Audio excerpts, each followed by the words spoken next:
And a good morning to you. Welcome inside the Bottom Line. Thursday edition. Did you see the moon last night? I did not see the moon. Ooh, full moon last night. I need somebody in science to explain it to me, though, because I don't understand how it works. You know, you'll talk to people in the sheriff's department, even going back to my radio days, that when there's a full moon, there's always something going on. Elementary school teachers, they'll tell you too. Middle school too, okay, middle school too. Yeah. It's when it comes up, and this is the part that I don't understand. Somebody needs to explain this to me that's way smarter than I am. When the moon comes up or the moon sets, it's bigger than when it's overhead. It's brighter when it's overhead, almost just like a light. But when it comes up and sets, it looks like it's twice the size.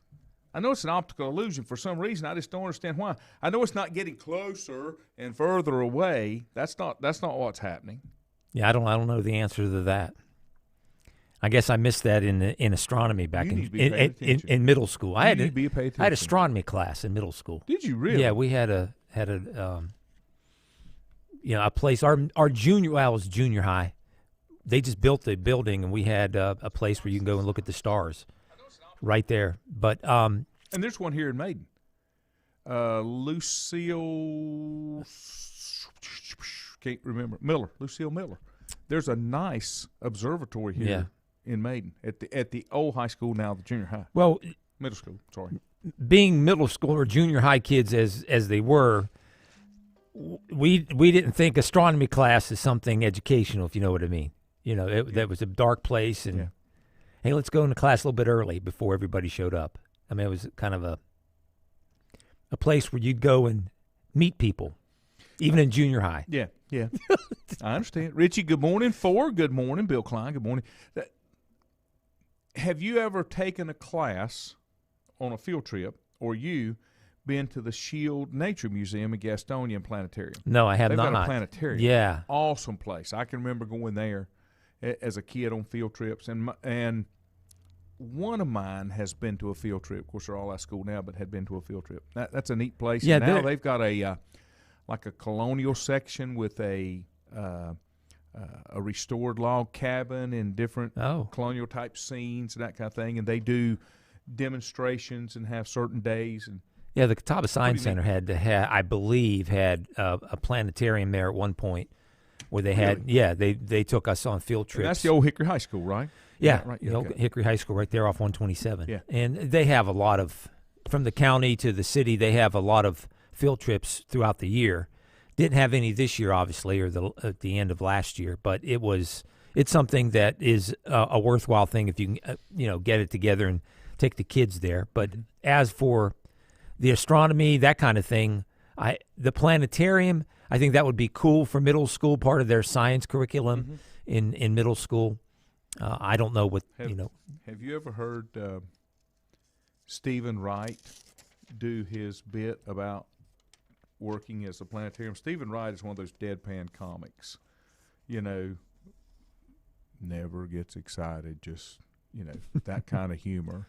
And he talks about growing up working in a planetarium, and they had a softball team. And the planets were bases, and they played inside in the planetarium. He said we tried to do that outside, but it just didn't work out quite the same. We were too far apart. So anyway, if anybody's got any information on the moon, I would be anxious to hear that. I would love to have some information on the moon. Who we got on the schedule today, sir? John Manuel's joined us last year in the past, and he is former editor and publisher for Baseball America. He now works with the Minnesota Twins organization. Talk a little baseball, college baseball World Series. Last night went down to the final out, the final pitch. Wild pitch. Yeah, and a wild pitch.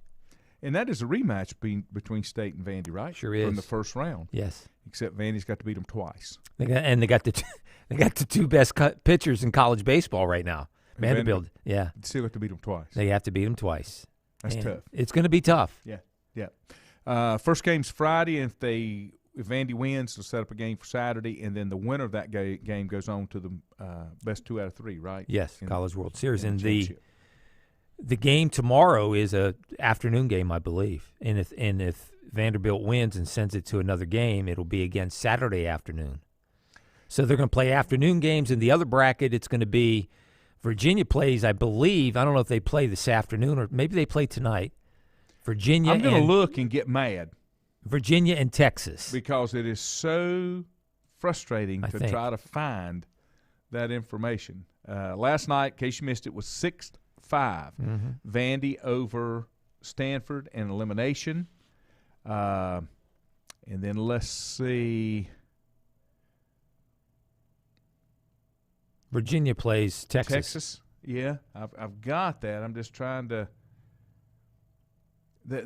For some reason, they just can't put up a regular schedule. I struggle to find it. I go to their World Series site, and it's just it's amazing to try to find it.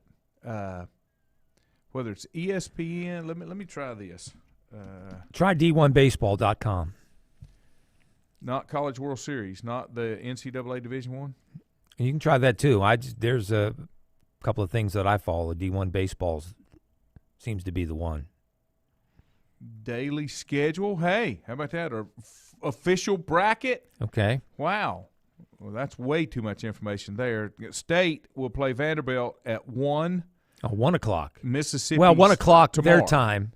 Yeah. 2 o'clock here. That's. Are they just 1 hour behind? Yes. Okay. I wasn't sure. Let me pull the bracket. See if I can get the bracket to work here. There we go. Texas and Virginia play. Yep. Okay. So it's State and Vanderbilt, and then you've got Texas and Virginia, and then the winner of that one will play Mississippi State because that's an elimination game. Yes. And then whoever will have to beat, just like with State, will have to beat Mississippi State twice. Correct. So we're down to 5 teams now, and that's a pretty little bracket, but for a simpleton like me, it's hard for me to figure it out. And I believe that game tonight, Texas and Virginia, right? Is it 7 o'clock game? I believe so. They'll be down to a Final Four tomorrow morning, and State plays in the afternoon, and I believe the Mississippi State game is the night game. 7 o'clock. Mm-hmm. So tonight, Virginia and Texas at 7 on ESPN2. And then tomorrow, the State-Vanderbilt game will be on ESPN2 at 2. 2 o'clock. And the Mississippi State and the winner of Virginia and Texas will be the 7 o'clock game. It is possible to get 2 unseeded teams into the championship. Virginia is not seeded; they did not have a seed number, and then Texas was a number 2. Mississippi State is a 7. Vanderbilt's a 4. NC State was not ranked. Correct. And then the finals, that will be Monday, 7 o'clock. ESPN2, Game 1. Game 2 will be Tuesday at 7 o'clock on ESPN. Then Game 3, if necessary, will be 7 o'clock on ESPN2. Yeah. So there's your World Series action. Getting down to the nitty-gritty. And it took forever. Stephen Lowe, good morning. Glad to have you with us as well. A little bit of NASCAR news. I don't know. I'm wondering about this. Jeff Gordon is leaving the broadcast booth. I did not know that. Did not hear that. This came out last night. He will leave Fox Sports booth to take a daily role at Hendrick as vice chairman and second-ranking team official to majority owner Rick Hendrick. I wonder if Rick Hendrick is getting ready to retire from day-to-day operations. You know, he went through some cancer issues a number of years ago. He is not a young man. He's 71. And 71 is not old, but if you've been through some years of cancer and treatment and those kind of things, that can age you a little bit. He maybe just want to back away, right? The position was announced, the 4-time champion Hall of Fame driver to one day succeed there you NASCAR's winningest organization. Gordon, 49, will formally begin the executive management role at the start of 2022. Rick Hendrick said, Jeff and I have talked about this for many years, feel it's a natural evolution for him and our company. And I'm wondering, and I'm not sure. Isn't Jimmy Johnson more successful than Gordon because he drove for Hendrick too? Gordon probably a longer term, but Gordon joined in '92 and launched one of the greatest careers in NASCAR history. Won 93 races. He's third all time. And 4 Cup titles before he retired in 2015. Hard to believe it's been 6 years. Yeah, Jimmy Johnson's won 6 or 7 championships, I believe. That's what I'm looking here. I was looking for Jimmy's records, but I don't see it. But, yeah, I can't say that I'm surprised. No. Hendrick will turn 72 in July. Gordon will turn 50. Some of the other top teams, Roger Penske's 84. This was a hard one for me to grasp. Joe Gibbs is 80. Yeah. 80. Jack Roush is 79. Richard Childress is 75. And as I said, Hendricks will turn 72 in July. He's the youngest of all of them. I mean, you think about Joe Gibbs and his days as a Redskin coach, back in the 80s. Mm-hmm. I mean, that's 30 years ago. Hendrick passed Petty Enterprises as the winningest team in NASCAR history when Kyle Larson got his scored the 269th Cup victory for Hendrick Motorsports. I have been to Hendrick Motorsports place years ago when I was selling some equipment, IT equipment. I'm be honest with you. Taj Mahal? You could eat off the floor. Yeah, I'm sure. You could eat off the floor in that garage. That was an amazing, amazing place. Jimmy Johnson has 6 championships, according to Richie. I don't know about wins, Richie. That would be so. Gordon's got 4 or 5. What to say? 4 or 5 championships. 4 championships and 93 wins. Yeah, he's third on all time. Brandon said Clint Boyer was a much better replacement in the booth for Darrell Waltrip. Gordon wasn't that great at. That's not who Gordon is. I can see that. You've got some guys that can make that transition, some guys that can't. Darrell Waltrip was a character. Yes. Even as a driver, he was a character, and he just I get this. Was Darrell Waltrip the first driver that you loved to hate? There was a lot of hate for Darrell Waltrip back in the day when he first started. Because of his braggadocio? I don't know. I know people would cheer when he crashed. That was not uncommon. And I don't know. I don't remember that. There was just a lot of good rivalries back in those days. It was real. It was real. Like wrestling was real back in the days. It ain't real now, but it was real back in the days. But, yeah, I thought that was a pretty good story out of NASCAR, some things that are coming. It's sad. It's kind of like golf. I'm very limited in the number of drivers that I know in a sport that I used to follow intensely, and golf is the same way. As my heroes aged out of the PGA, I kind of lost interest and just didn't stay involved. I watched more golf this weekend with the U.S. Open than ever. In forever. Just I can't remember the last time I watched that much golf. And I used to be a guy that Saturday and Sunday I was glued unless it was football season. Yeah. I watched them play. Now, I watched a lot of the U.S. Open. I watch the majors now more, only because that's about the only thing I watch now. Mm-hmm. Because of the historical side of it, and the British Open will be the next one. And I watch a little bit now because there's a local kid that's golfing. JT Poster. Yeah. Mm-hmm. But other than that, no, I'm like you. Richie said he's seen Hendrick's house at Quail Hollow, and it's spectacular looking from across the fairway. There is a local driver. I'm not going to tell you where he lives. I'm just going to tell you the story. Matt DiBerdetto has built a new house locally. He's from Newton. Mm-hmm. It is 3 stories. Went to Fred T. Ford. 3 stories, 18-foot ceilings. It is massive. He bought the whole inside of a circular section of a neighborhood. He has a 4-car attached garage, a 4-car detached garage. He's got a cement pond, not a swimming pool. He's got a real cement pond, and he's probably got somewhere between an 800 to 1,000 square foot pool house with a roll-up door. It is massive. Why? Because you can. I was getting ready to say, do I really have to answer I'm that getting one? like you. I ask and answer my own questions. Yeah, you don't have to answer that one. Let me take a break. We'll be back with more in a minute. If you ask around, you'll find Burke Mortuary has a reputation for excellence and commitment to value. They've built a reputation of trust for more than 35 years.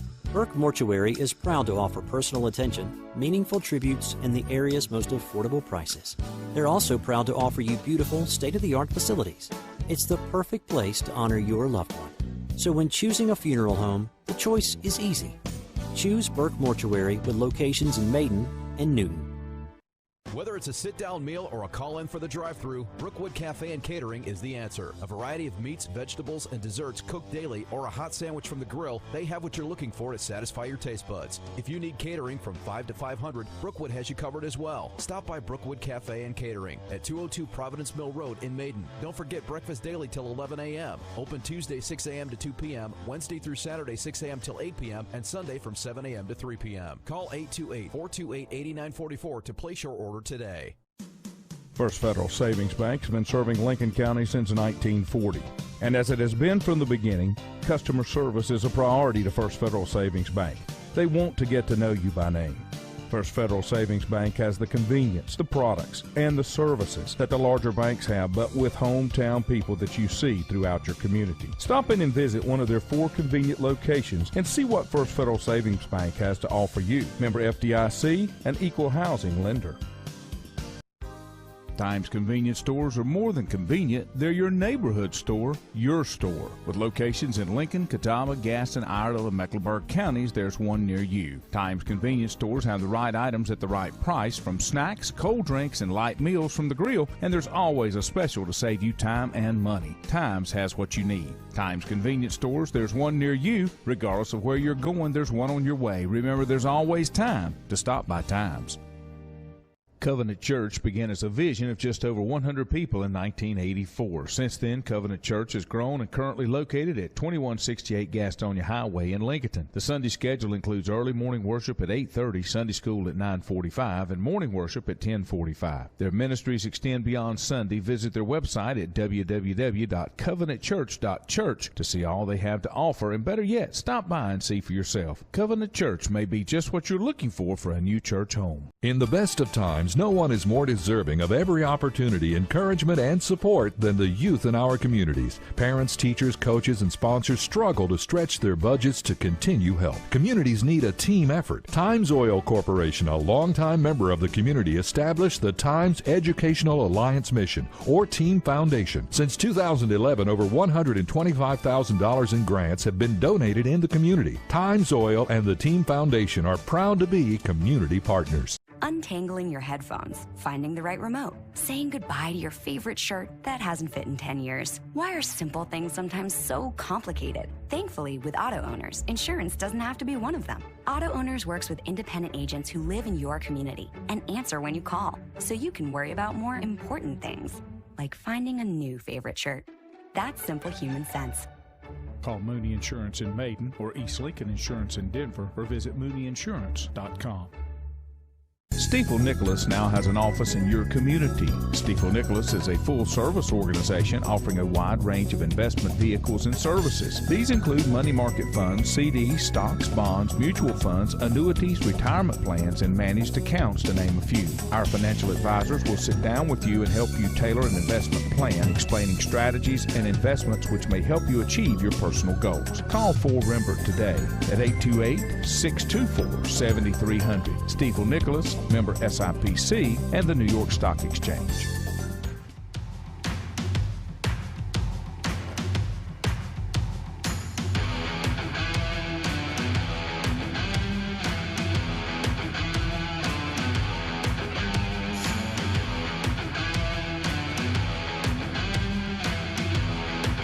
Welcome back. Glad to have you here on Thursday morning. Still in at 72 nice degrees out there this morning. Really nice out there. Much more overcast than I thought it would be. Me too. John Manuel will join us in about 10 minutes to talk a little baseball. We've got a couple things I want to hit to. Richie, thank you for the update. Richie said that Jimmy Johnson between 2002 and 2017, he had 7 championships, 83 race wins, 222 top 5s, 341 top 10s, and 35 pole positions. And, of course, Gordon had 4 titles, 93 wins, 325 top 10s, and 325 top 5s. That's over 100 more than Jimmy Johnson. Yeah. And 477 top 10s. Again, that's 150 more than almost 150 more than Johnson. And 81 poles. Was the racing better when Jeff Gordon was at his peak, or was it better when Jimmy Johnson was at his peak? Jeff Gordon racing's not anywhere close to what it was 20 years ago. Okay. Yeah, I don't think that just my opinion. Let's see. I want to talk a little bit about paying athletes. Just a memento or two. From what I understand, the NCAA is crafting sets a July target for interim rules to allow college athletes to be paid. Boy, they're just waiting. They're really planning ahead, aren't they?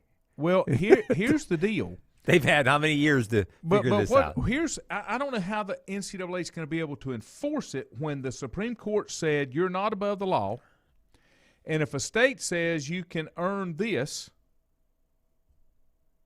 how's the NCAA going to say, well, no, you can't? Yeah, I don't know the details behind that, but it sounds as if the NCAA, and I haven't read that story, is trying to come up with some type of plan, as you say, lay the groundwork or some kind of rules. They phrase it as additional guidance. They need to make guidance. The introduction of the NIL era as smooth as possible. How about that? Mark Emmert said that. Yeah, and it's Those supposed are to go, words to live by. Supposed to go into effect July 1st, right? You got 6 states: Texas, Alabama, Florida, Georgia, Mississippi, and New Mexico have laws set to go into effect that would undercut existing NCAA rules and give athletes the opportunity to be paid by third parties for things such as sponsorship deals, online endorsements, and personal appearances. Yeah. Now, here's where the problem comes in. How can the NCAA say a third party can't pay you? It's not coming from the school. It's a third party that the Supreme Court in a unanimous decision said, yeah, they can do that. Why does a school or an athlete, how many lawsuits are going to come from this challenging the NCAA? They're going to need all that money they're making to defend themselves, of trying to make sure that, hey, we still got a place here. We need to help you with this. You need our help. I know another organization does that. You know, when you talk about those 6 states and for endorsements and personal appearances and sponsorship deals, what are we talking about, really?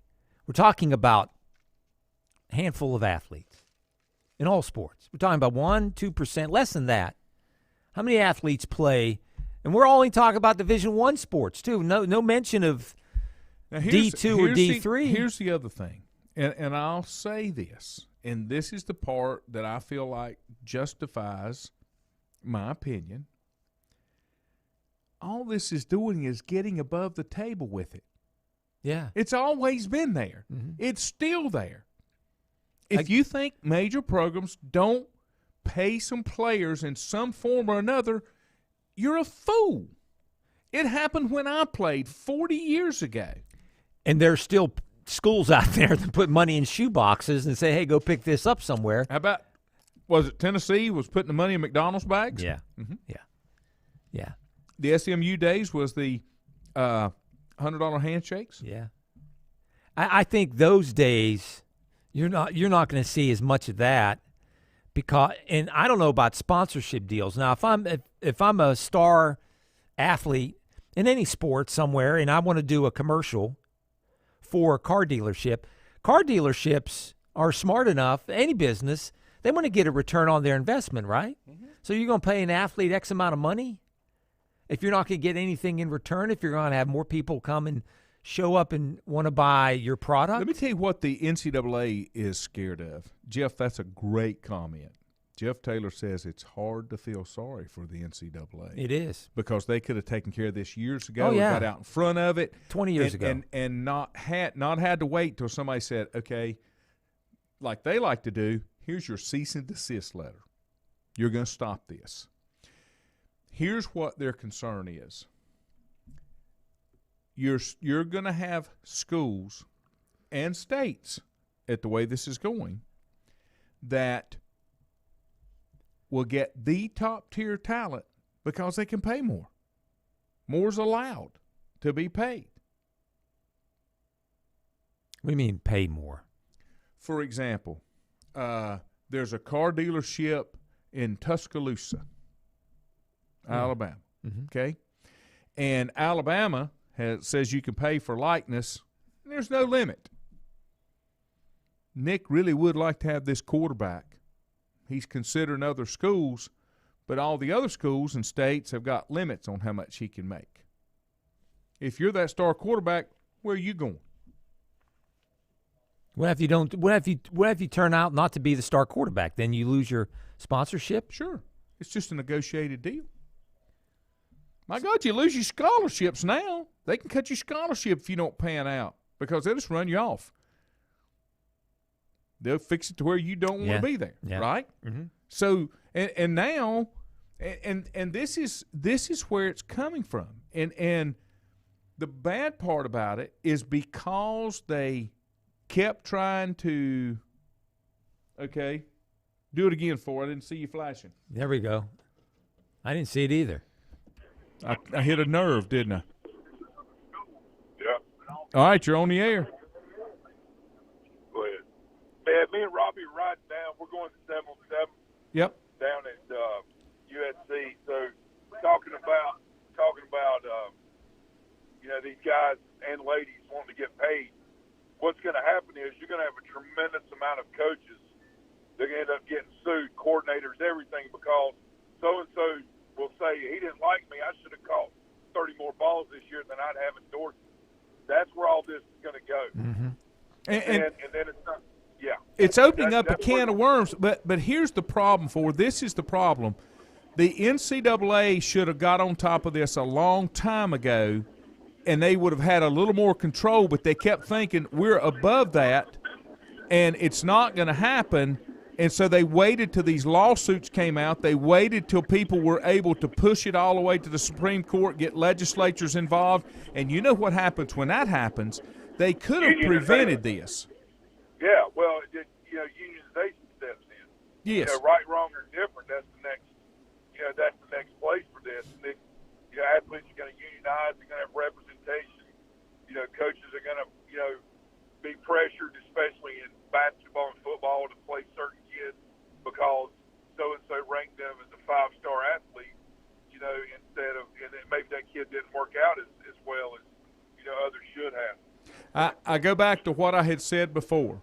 If they had went in and developed some type of a legitimate stipend that an actual college student could earn with a part-time job, it would have been hard for these athletes to complain because you're not restricting me from anything. But the whole thing came, and where this thing got started was when they had NCAA football, and whoever the player was from California back in 2012 that said, wait a minute, you're using my jersey and my name, and I'm not getting paid for my name to be on that jersey on your game. It left playing on the field and became another revenue stream, and the NCAA was negotiating these contracts with PlayStation and all these other manufacturers to produce this game, and they never thought that the players would say anything about it. Yeah, no, and I understand people, may or may not want to, say, well, I'm out there doing this, but it's all about who built the platform. 25 years ago, you had Bernie Kosar, 30 years ago, that was very famous. Testaverde, all these, former players, and their stuff was being sold all over Miami. Jim Kelly, Michael Irvin, just to give some examples. Nothing was ever said. And of course, it's not that it shouldn't have been, but this is what you're running into. Well, remember Ohio State and the tattoos. Do what? Ohio State and those kids getting tattoos just in the last couple of years. Right. Yeah, Yeah, and they say, well, you stole my jersey, and Yep. the NCAA says you got to give me this back, or this Heisman Trophy or whatever. But the bottom line is, who started the platform, all right? Who took the risk? Who invested the money? Who put the time in? Then, who is participating and competing in it, knowing what they're getting into? The risk involved of injury, knowing that likely they're getting their education paid for. All this is in disguise of education, just like you said before. It's not education anymore; it's business. Yeah. And they're trying to disguise it under education to keep people from getting paid. Yeah. And do you know? Have it both ways. Do you know who's gonna make the most money out of this? Attorneys, and all the lawsuits that's fighting. I got to take a break. Yeah. Be careful, bud. Hope y'all have a good time down there. Man. Thanks Yeah, for. hey, man. Thanks for calling in. Later. For Rimbert, Robbie Abernathy, they're headed down Man. to 7-on-7 camp. Yeah, That's some good is stuff. Good Bob, opinions. Bob said a can of worms is an understatement. Yeah, it is. And it is. And now the problem is, like you said, it's June 24th. This takes effect July 1st, and the NCAA is trying to figure out what do I do in these next 6 days. I heard a great analogy somebody mentioned the other day is that when you talk about these court cases, it was like, in football, you kick a field goal, and the lower courts ruled in favor against the NCAA. The NCAA then pushed it to the Supreme Court, thinking, okay, we're going to take the points off the board and go for the touchdown. And what happened was they lost that as well. And so 9-0 says something. And the reason they did that, which I'm a little bit surprised, they should have known with a more conservative swinging Supreme Court that would go against them. Yeah, but not 9-0. Yeah, that was unanimous. Yeah. Take a break. John Manuel will join us next. If you ask around, you'll find Burke Mortuary has a reputation for excellence and commitment to value. They've built a reputation of trust for more than 35 years. Burke Mortuary is proud to offer personal attention, meaningful tributes, and the area's most affordable prices. They're also proud to offer you beautiful, state-of-the-art facilities. It's the perfect place to honor your loved one. So when choosing a funeral home, the choice is easy. Choose Burke Mortuary with locations in Maiden and Newton.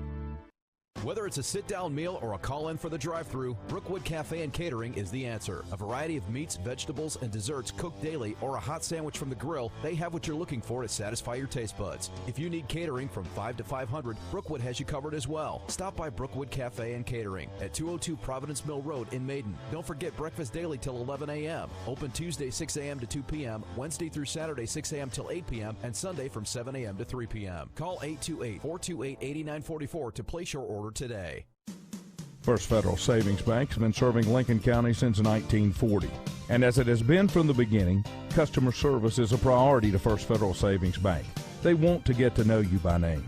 First Federal Savings Bank has the convenience, the products, and the services that the larger banks have, but with hometown people that you see throughout your community. Stop in and visit one of their 4 convenient locations and see what First Federal Savings Bank has to offer you. Member FDIC, an equal housing lender.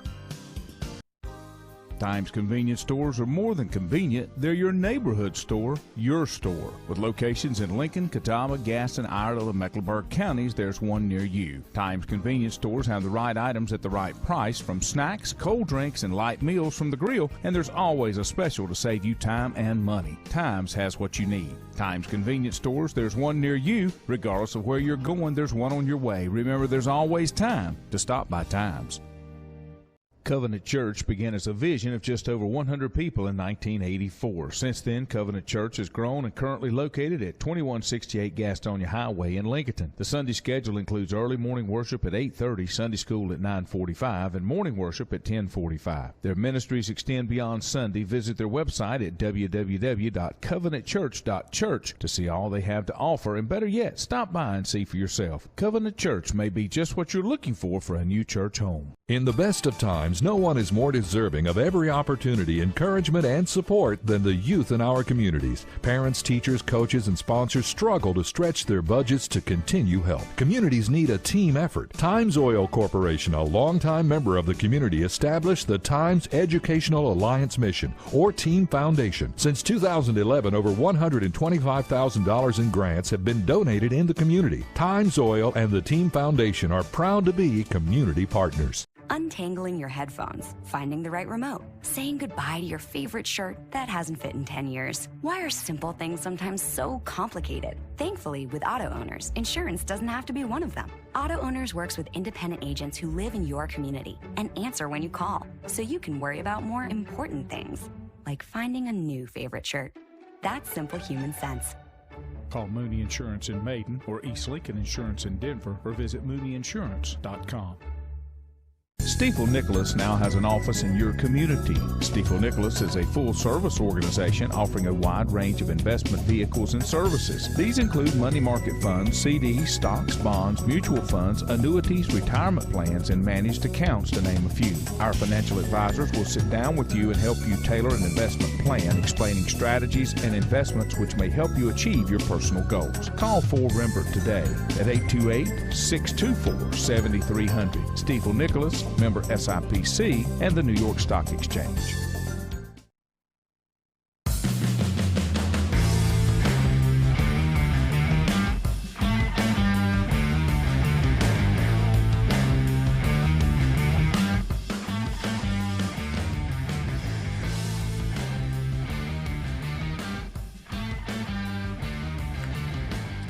And thanks for joining us here on a Thursday morning. Lanny Ford, Juju Phillips. We'll head to our phones and bring our next guest on. Scout with the Minnesota Twins organization. Lots of time in baseball, Mr. John Manuel. John, thanks for joining us. Hey, thanks for your patience with me. I appreciate it. Good to be with you. No, that's not a problem at all. We definitely understand. Just want to make sure we got you on and got everything taken care of. So, you know, you've covered baseball for a lot of years. I like to ask this question to anybody in baseball. Baseball is not my top spot. I'm a big old offensive lineman that wasn't built to play baseball. I couldn't throw the ball, so I did all the other sports but baseball.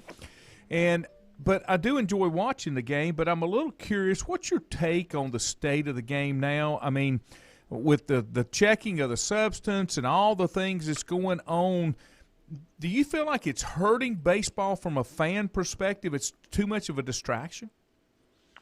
You know, I guess it's a kind of cliche to say that the sport itself is, the game they play is better than the business.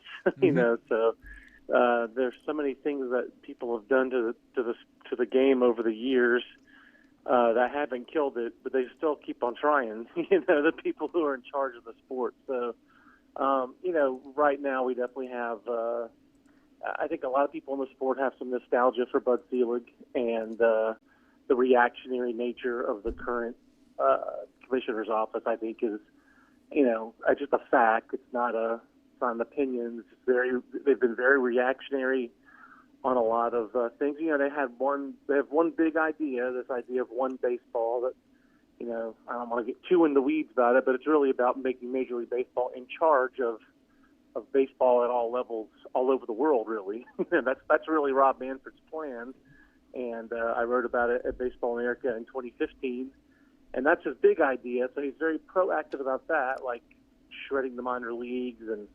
restructuring the minor leagues and that kind of stuff. But on everything else, they've been very reactive, and that makes you look like you're not really in control. Makes it look like you're not really thinking about the game. And this is just one more example. I think, you know, everyone knew we had a problem with this sticky stuff, and we can get into that if you want to. But the main thing is this should have been dealt with in an off season, even with the pandemic. Yes. I mean, that's a little bit of an excuse that they had, you know, other things on their mind, but.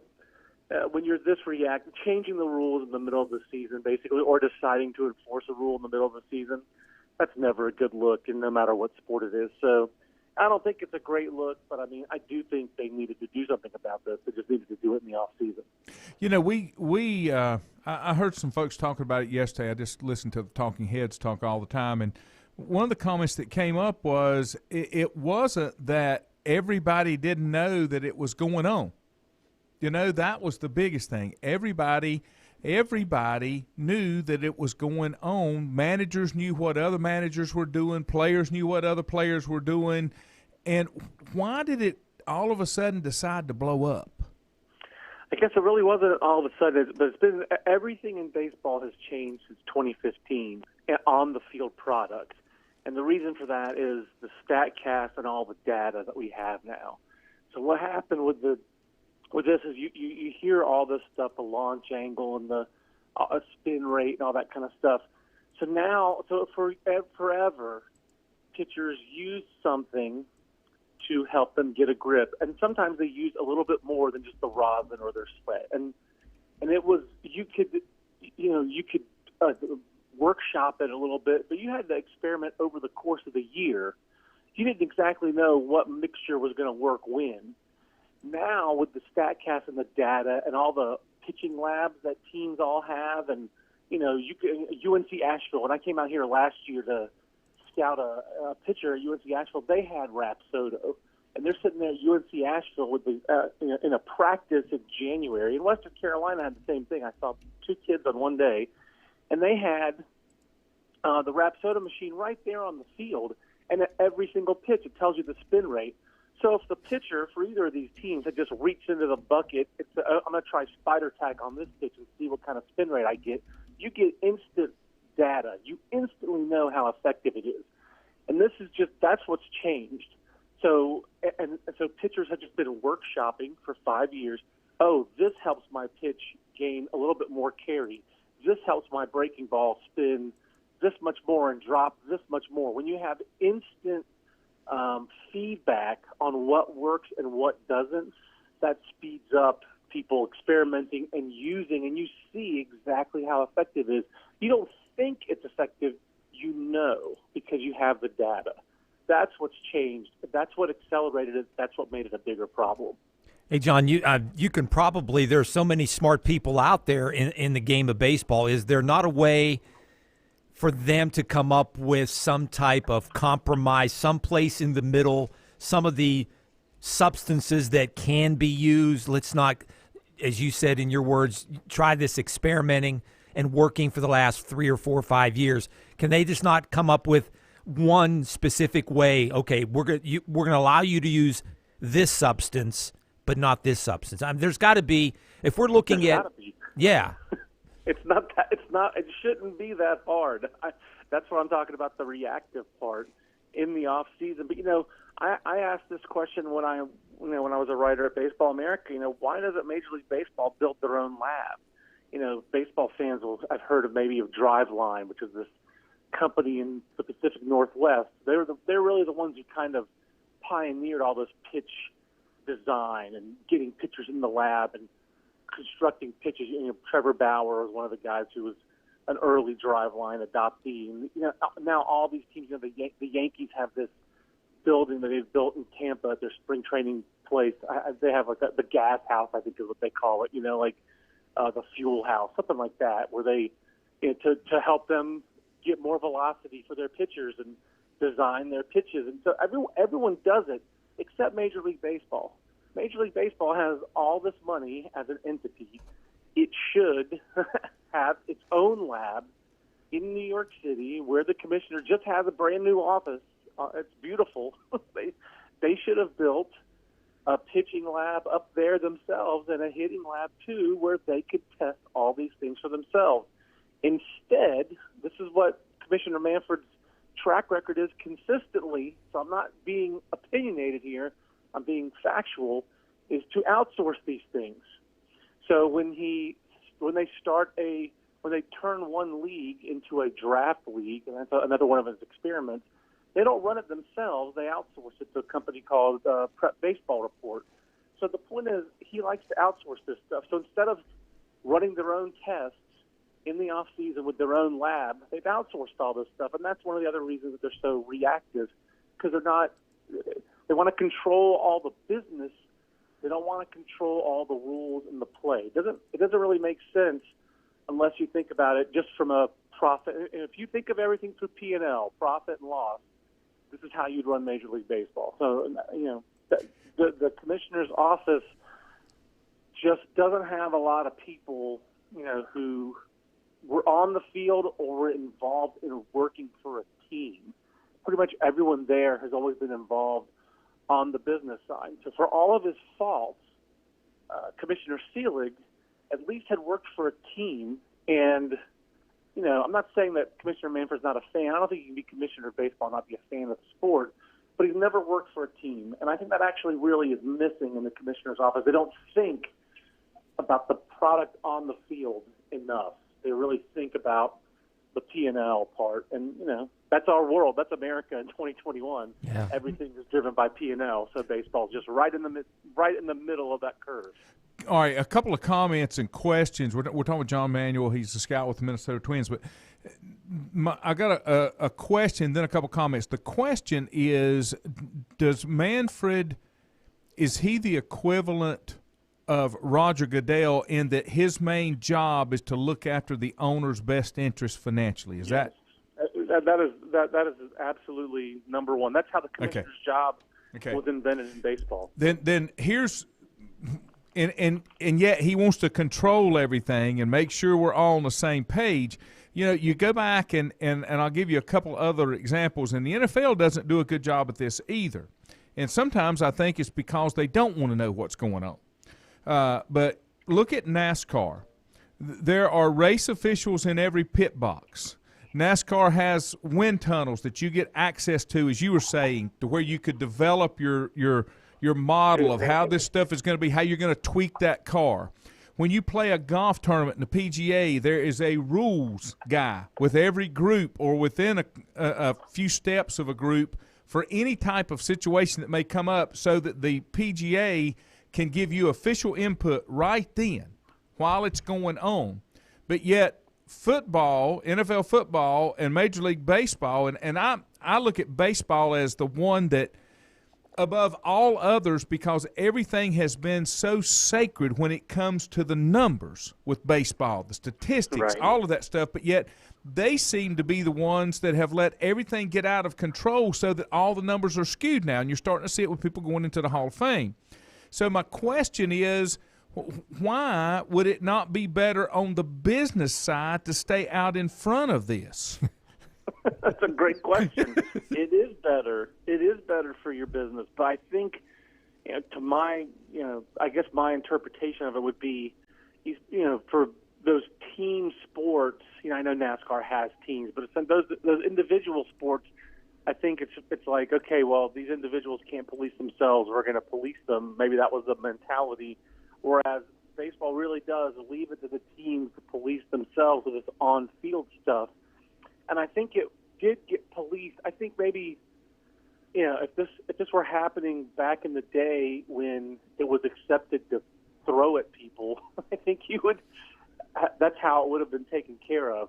If your pitcher went to the mound and got the ball from the previous inning, and you saw the ball had all this stuff on it that you thought was illegal, maybe you would hit the pitcher when he came up to, with a pitch, to send that message like, hey, don't cheat like this. That's, like hockey policed itself with fights. Baseball policed itself with whether it was beanballs or Pete Rose barreling into second base and taking out the runner, or Hal McRae. I mean, look up Hal McRae slides on YouTube sometime if you want to see a contact sport. But that doesn't happen anymore. I think that's for the better, that you don't have, like, it's not the wild, wild west out there, but in the absence of those people policing themselves, someone needs to come in and do it. And the commissioner's office has chosen not to do that. And I agree with you. It is better for your business model if you're proactive and not reactive. Right. And I don't know how many times it's going to take for Commissioner Manfred to learn that. But he hasn't learned it yet. And I'll admit that they have a lot on their plate. And one big issue that they have on their plate is this is the last year of the collective bargaining agreement. So I think they're doing some negotiating there. But another factor is they're understaffed. The commissioner's office is not the size that you would think of for a $10 billion revenue industry. That was going to be my comment. It's not like they don't have the money. They have the money, but they don't have the people. They really don't. And I think that got exposed during the minor league shuffling from everyone I've talked to, is there are a lot of they tried to do a lot of things on the minor league side, and they realized they didn't have the people to do it. And then, so, of course, they went and they outsourced it again. Instead of hiring the people to do it, they've outsourced a lot of it. And that's their track record. I'm just, I work for a club. We follow the rules of the you can look at the spin rate data. The Twins are toward the bottom of spin rate that we've lost for our pitchers. And we're also toward the bottom in ERA this year, unfortunately. It hasn't been our year. But our organization really does try to follow the rules. That's the way we've portrayed it publicly, and I think that's the way we do it internally. And I think everyone in the game is a little frustrated at just kind of how reactive the industry's been of late. So it's not an easy job being commissioner of a sports league. These things are complicated. And again, right when Manfred came in as commissioner is when this StatCast stuff came in. And they've marketed that very well. They've made a lot of money on that. But it has distorted the game, and the batting average was the lowest it's been since, 1968. So I think it was clear they had to do something on this sticky stuff, but they should have done it in the offseason.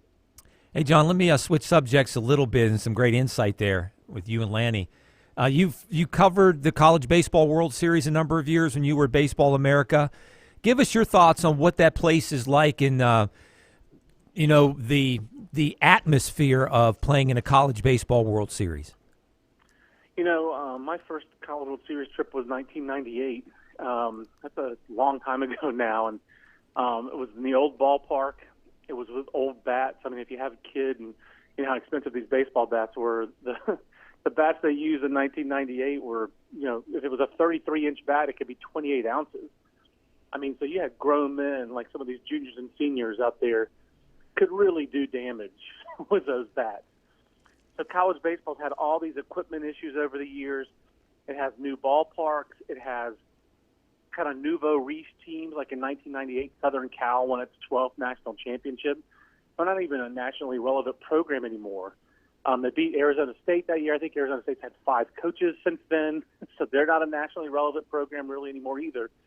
So, but back then, when you had traditional powers like that, at that time, the atmosphere was insane. Now, when you have Vanderbilt in the game they had last night, beating an old school power like Stanford, winning on a walk-off wild pitch, you can change the equipment, you can change the schools, you can even change the ballpark. And the old ballpark really had soul, Rosenblatt, but this current ballpark has been there since 2011 now, so it's starting to have some history of its own.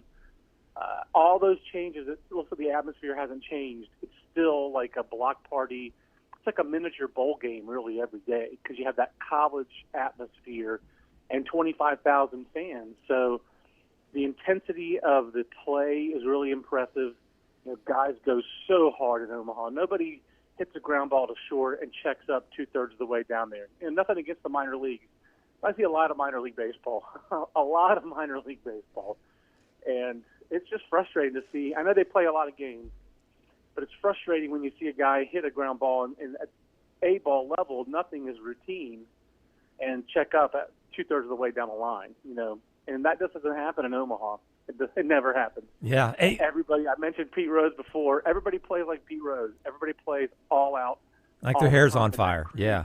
Yeah, that creates a lot of excitement. It really makes, and the competitiveness of the games is what makes the atmosphere, and then the fans, the intensity. Right now, you have Texas and Mississippi State out there. Texas traditionally probably has the most fans who travel to Omaha, along with LSU. Those were the 2 schools in my time that really made Omaha the most electric.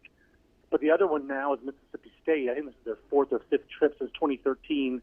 I was there for one of their trips in 2013 for the finals, and they just took over Omaha. Their fans, and I got pushed out of 2 hotels where I had reservations by Mississippi State fans. So those guys are crazy. They've got the cowbells, and they haven't won. They've been to Omaha a lot, and they have not won the national championship. So there's some really fired up fan bases that are out there right now as well. So, and of course, the neatest story I think for me is just I've known Elliot Avent since 1997, and I'm just so excited. Even as a Carolina alumnus, I'm so excited for NC State baseball. I'm excited for Elliot because he's my friend, and NC State's 2-0, and hasn't won a national championship in I guess men's basketball or basketball since '83. Never in football. Haven't won an ACC championship since 1992. So if they win a national championship in baseball in Omaha, it'd be a pretty big deal for NC State athletics.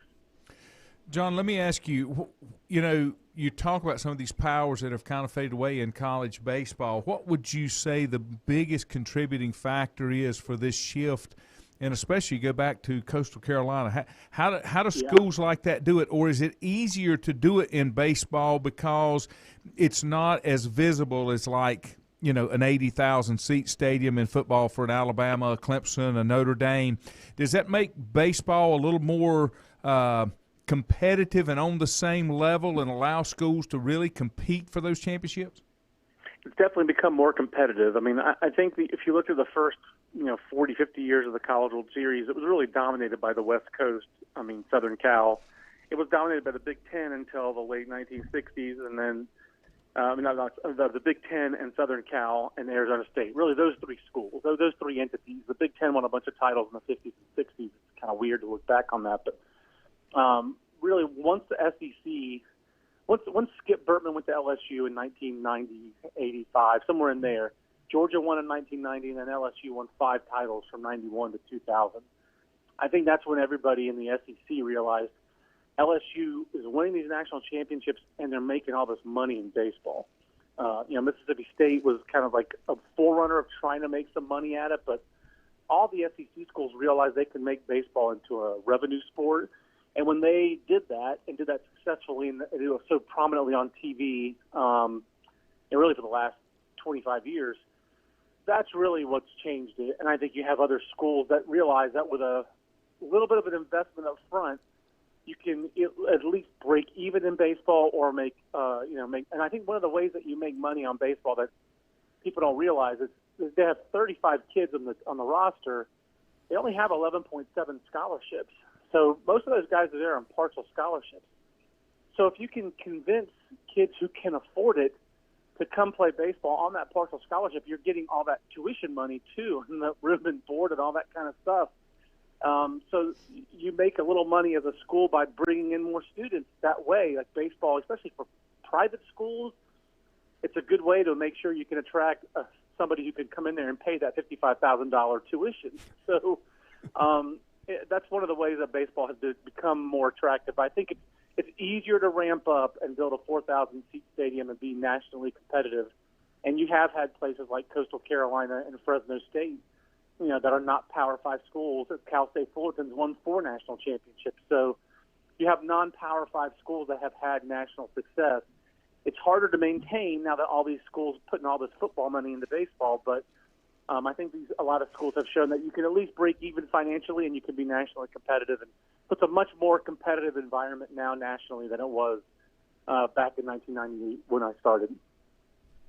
The final thought on that, and we appreciate your time. Yeah. But I didn't mean to keep this long, but God, great content. Yeah, absolutely. The other thing behind that, when you start talking about baseball, with the restructuring the way that MLB is trying to do with the minors, do you think you'll have more kids that will go the college route instead of going straight into the minors because of the exposure, the experience, the amount of play against the top talent? Will that start to shift a little bit as well? It used to be that you had a lot of kids that would go that minor path, but now, if the way they're restructuring it, and especially if you get into the situation which we were talking about before you came on, this name, image, likeness, and you can get a little cash for it, that might be a lot better way than a $6,000 a year salary playing for a single A team. Now you're thinking exactly right. I mean, like the major league teams, the way you make your money if you're a high school kid is not your salary. Some of these kids have signing bonuses. I mean, I just watched, I'll be sitting here at Nashville or any Sally League or whatever the name of the league is anymore. Even if you're in Hickory, you can watch batting practice and see, there's $7 million in signing bonuses in that group. You can. So there's a lot of money on the field. Even if they're drafted high school or college, but Major League Baseball wants to outsource that talent, that player development to college sports. There's no question Commissioner Manfred, he wants to do that. So, yes, you're right. And there will be more kids who go to college and fewer who sign out of high school, and that's 100% by design. Major League Baseball has always been jealous of the NBA and the NFL. that they didn't have to develop their own players. They could outsource it, and they want to do it too. No, you're exactly right, and that's exactly what I was going to say, because that's why the NFL and the NBA, except for the little bit of G League stuff that they've done, the NFL has no minor league system. The minor league system is called NCAA and major college football, and baseball has always done their own, but they're finding out, like, we can make more money and just let the colleges do it. The NBA and Major League Baseball are like two ships passing in the night on this. Like the NBA teams want younger players, so they draft the high school kids, or then now the G League kids. They draft kids out of that league after they're there for a year. And Major League Baseball is going the other way. They want those kids, and again, all those colleges have all that money. They also have all the data that Major League Baseball loves. I mean, they would much rather draft the safest thing to draft is an infielder who played college baseball who can hit. From Chris Bryant, look at the Cubs. All they did was draft college infielders for a while, and that's why they had success. What did they not draft? Pitchers. When they did draft them, they didn't develop them well. So you have a lot of examples like this in Major League Baseball. So if you look at the data, and all the teams do, the safest draft pick is a college infielder who can hit, and they're all looking for that. They'd rather do that than take a kid out of high school. So that's how things have really changed that way. Well, I can tell you, one of my favorite my favorite small ball sport is women's college softball. Absolutely love it. And if I'm going to watch baseball, it's going to be college baseball. It's not going to be major league, because it's played with a much more intense feel to it. So I know exactly what you're saying. John, thanks for taking the time with us. We'd love to hook you back up again. Love having you on. Your content is absolutely top-notch, and we appreciate it. Can I ask you one more question? Yes, sir. Hey, John, are you going to that combine they're having in Raleigh tomorrow? It's funny. I live in Cary. I live 4 miles from where the combine's being held, but no. I'm on the pro scouting side, so I don't go see amateurs. But, they're talk about trying to copy Major League, the NFL and NBA again. Yes, they want their combine, and they're going to do everything they can to make this work. I don't know if it will, but I wrote about them wanting the combine 15 years ago, and they finally did it. So, it's in Cary, USA Baseball Complex, which is also where they play the Division II World Series. So, a nice complex for it, but and they've got great weather, it sounds like. So I hope it works out for them. All right. Thank you, sir. Thanks, we appreciate John. it. We'll be back in touch. Yep. All right, guys. Thank Take care. you. Good to hear from you, Juju. All right, buddy. Take care. Great job there with John. Great content. Got some stuff on this day? I do. 1882, the National League expelled their umpire named Richard Hyam for dishonesty. I don't know if he didn't throw out a pitcher because he had sticky stuff. I don't know what the deal was. Links with gambling. Is that what it was? Mm-hmm. Okay, you have it in front of you. 1894, a decision was made to begin the modern Olympics, to return them, making them every 4 years. 1911, some guy named John McDermott became the first golfer of American descent to win the U.S. Open. 1922, the American Football, AFPA. Association. Yeah, the American Professional Football Association. Okay, it was AFA. Changed its name to the National Football League. And the Chicago Staleys changed their name to the Chicago Bears. And who was the owner, team founder, and head coach? That would be Chicago. That would be the guy that Papa Bear. Yeah, George Halas. George Halas. Yep. And Don Sutton became the 8th pitcher in baseball history to strike out 3,000 batters on this day in 1983. And in 1980, one of 2 franchises the Atlanta Georgians had in hockey, the Atlanta Flames, relocated to Calgary, Canada, and became the Calgary Flames. Wow. 1936, rookie outfielder Joe DiMaggio ties 3 Major League Baseball records in New York's 10-run 5th inning against the White Sox, hitting 2 home runs for 8 total bases, and the Yankees beat Chicago 18-4. That's his rookie year. Wow, rookie year. His rookie year. 1947, Jackie Robinson steals home for the first of 19 times in his career as a Brooklyn Dodger, as they beat the Pittsburgh Pirates 4-2. That's in 1947. Okay. 1955, just because I love the name, Harmon Killebrew hit his first home run off Billy Hoff for the Minnesota Twins. It was the Washington Senators back then. Now that I didn't have that much. Yes. So you probably remember that. I do. 1979, Ricky Henderson debuts for Oakland and steals his first base. And as Paul Harvey would say, the rest is history. Because does he lead? Yes. He leads in stolen bases, yes. doesn't he? Yeah. Ricky Henderson does. I thought so. 1984, Joe Morgan, Cincinnati Reds, sets a career home run mark for second baseman with 265 home runs. Okay. NBA Draft, 1992. The Shaq. First pick by the Orlando Magic. And he played his college basketball at? LSU. Mm-hmm. For Dale Brown? I think Dale so. Brown Yeah, you're there? right. Yeah, Okay. very good. Sometimes I squeeze a little bit. 1997, AL record 19 strikeout performance by the big unit. A's first baseman Mark McGwire hits a 538-foot home run in Oakland's 4-1 defeat of the Mariners.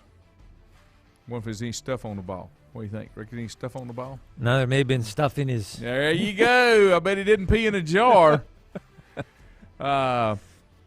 Let's see. Got any birthdays? We had this yesterday, and I had it on my list. Chuck Taylor, right? He had Yes, sir. He had a birthday yesterday or today? Passed away yesterday. He passed away yesterday, at and the age today of 69. And today is his birthday. He Okay. was born in 1901. Okay. Has an interesting history. He was a basketball coach and worked for the Converse Rubber Shoe Company. Yep. Coached semi-pro basketball. What I thought was interesting, Converse became the official basketball shoe of the United States Armed Forces and the Olympics from 1936 until 1968. Here's the deal. When I was growing up and you were growing up, you only had Keds. Keds. That was the only tennis shoe you could buy until Cons came out. Yeah, Converse. That was my first non-Keds tennis shoe. They had, at one point, Chuck Taylor's had 80% of the shoe market. Yes. Yeah, everybody wore Chuck Taylors. Long before there was Michael, there was Chuck Taylor. There was Chuck Taylor's. Yeah. And now they are owned by I don't know. Nike. Did you know? Shoes are made in? Probably China. That's right. I don't know God. if you remember this, but in their top-of-the-line shoes, okay, the star on the side of the Converse was interchangeable in color. You could put a different piece of plastic in that slot I did not know that. and change the color of the star. Wow. Yeah. I don't remember that. That's big time. That's Yeah. big time. Yeah. And he is in the Hall of Fame. Do you know he's in the Naismith Hall of Fame? Yeah. Chuck Taylor. Chuck For selling Taylor. shoes. Chuck Taylor. He was a shoe salesman. Revolutionized it. He was a shoe salesman. Lindsay has Chucks. My girls have Chucks. High top Chucks. Yeah. That was it, man. Sam Jones has a birthday today. Basketball Hall of Famer, born in Wilmington, North Carolina. Barney Hall, speaking of NASCAR, longtime NASCAR announcer, born on this day in Elkin, North Carolina. A couple of others. Doesn't he do a college team too? Doesn't Barney? Barney- Maybe I'm thinking somebody else. Maybe. He's born in 1932. I think he passed away Okay. within the last 10 years. Let's see. Football player Bradley Chubb played at Georgia, running back. 25, plays for the Browns right now. J.J. Redick, basketball player, former Duke star, 37 today. As I mentioned, Chuck Taylor. And there's one other, Clay Helton, head football coach, Southern California. 49. Bill said in the late 40s, a pair of kids were $1.98. Wow. $1.98. Jack Dempsey was born on this day in 1895 and passed away in 1983. Of course, you had Chuck. Billy Casper, legendary golfer, was born this day in 1931. Lauren Roberts, another PGA golfer, won 2 British Opens and a U.S. Open runner-up, was born this day in 1955. Julie Inkster, 7 LPGA major titles and a U.S. Open in 99 and 02, was our age, born in 1960. You were born in 61, weren't you? I was. Okay. You're just a child. I'm old. Let's see. Any more that jump out that you hadn't already had? Did you do Sean King? I did not. Sean King played for the Packers and the Panthers. Born this Panthers. day in 72, defensive end. He's one of the early early draft picks of the Panthers. I think he was, if I'm remembering Second correct. year, Yeah. third year, something like that. Mm-hmm. And you had J.J. How about Lionel Messier? Messier. That's in that other football league, and today is his birthday, and that's all I got. That's a lot. It's a lot. Richie says his boys have Chucks. Mm-hmm. He said, I wear either Chucks or my Hey Dude shoes. I got my first pair of Hey Dude shoes to go to the office. I have my wife for Father's Day, and kids bought me, and I love them. They're gray and orange Asics. Yep, and I like Asics shoes. I used to do nothing but New Balance. They're not what they used to be. And I can't wear Nikes because I've got a big fat foot. Yeah, I got Nike New Balance on. Nike don't make wides. I have to buy shoes that go wides and extra wides. I'm a 2E, 4E kind of guy. That's just who I am. Okay. All right, we're done. Great show. If there's a show in the morning, I'll let you know when we show up. I don't know. We'll just have to wait and see. Have a great day, everybody.